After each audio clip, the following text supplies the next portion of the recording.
Boss Jun, back. Hello mga ka-followers, kain po tayo. Magandang hapon po sa inyo lahat. Ang ulam ko ay Century 552 tuna. Ang ulam na pang-araw-araw. Isa parang patalastas ano? Masarap. Dumano kay Boss Oma. Namburaot na naman ako dito. Sabi nila Boss Jun, ginagatasan ka lang daw. Kala nila milyon-milyon sinasahod natin sa page. Boss Huwag Jun. nilang pag-iisipin. Mga buwang na yung mga yan. Sabihan mo nga yung mga basher natin Boss Jun. Hoy, ulit-ulitin sa inyo, bago kayo mangusga, mag-isip-isip muna kayo. Wala na kayong mga initutulong, puro pa kayo mga tamang hinala. Ano ba kayo, mga adik? Sila ate yung adik na Boss Jun. Wala na akong pera. Puro abono na si Boss Oma eh. Ito, pagkain.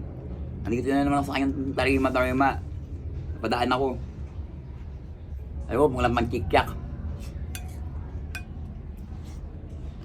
Solve na naman si Boss Jun. Bilising ko lang, akala ko umaga pa lang eh. Kagising Hapon mo pa. lang. Ito, sa gising mayaman ka.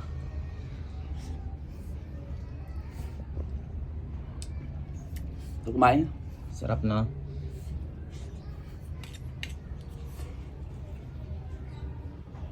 Ayun na. Baka pa rin eh. Sarap kumain. Hala.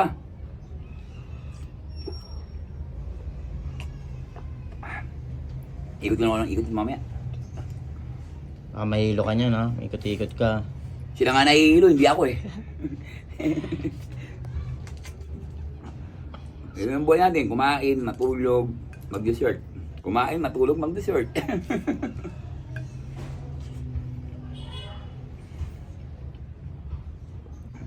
Parang gusto ko lang mamundok eh. Kasama na rin ako rito eh. Passion tayo.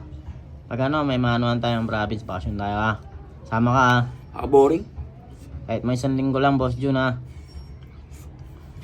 Para ma-press naman yung utak mo, di ba? Mga bundok na di ba?